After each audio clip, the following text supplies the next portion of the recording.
Chicago accent, right? I speak to my neighbors, that's because I was raised in Chicago.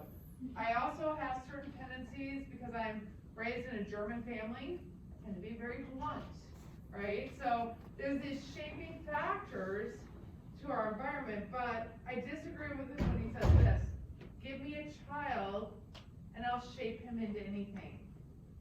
He's implying that a child can become a murderer or a saint basically based on their environment, right?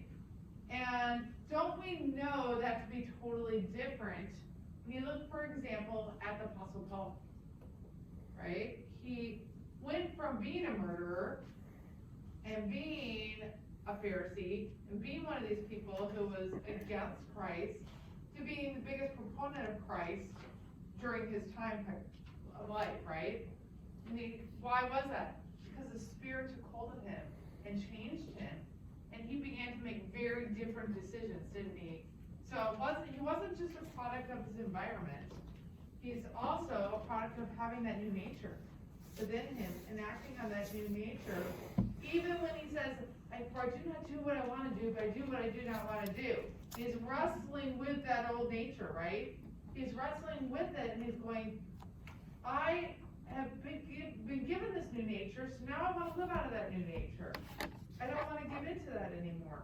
So we're created to be purposeful in that. 1 Corinthians 10:31 says this: so whether you eat or drink, whatever you do, do it all to the glory of God. So remember we talked about Isaiah 43, talking about our greatest purpose is what? To glorify God.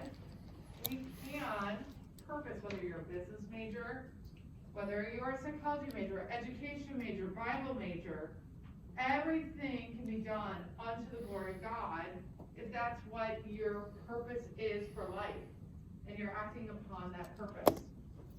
So I think we need those teachers who understand that those students are made in the image of God and have dignity, and showing them that they really do have value and they can overcome their circumstances, even if they're born into really hard circumstances.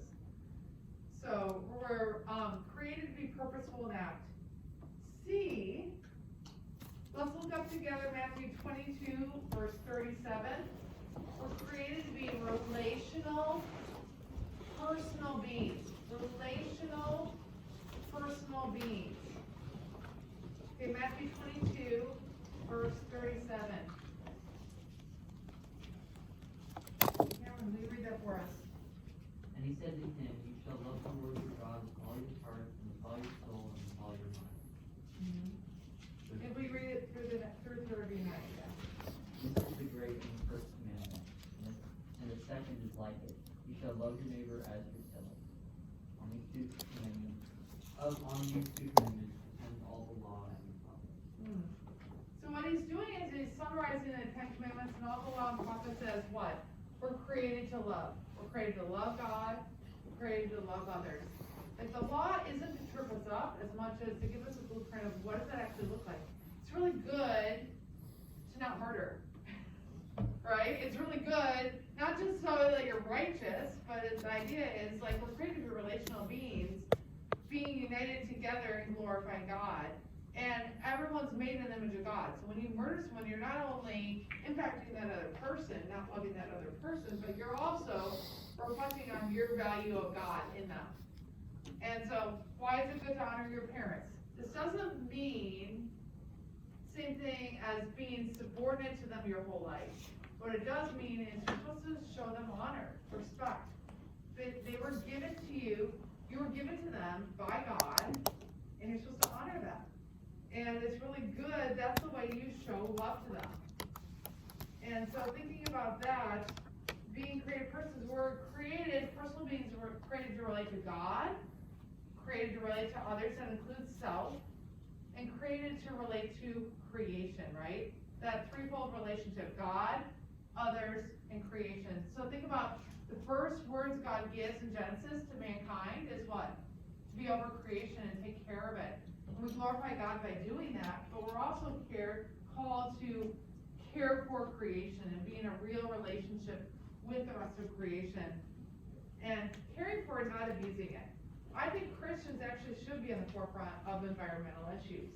in a lot of ways, because we are called originally to care for it and not abuse it and take care of it that way. So think back to the example of the monkeys. Remember how they said how they were unable to put themselves in another's shoes? An example this was given by Staples and Cheney of this. So a mother monkey is crossing this river, and her baby monkey, if you ever been to the zoo and you see where baby monkeys hang out, they hang out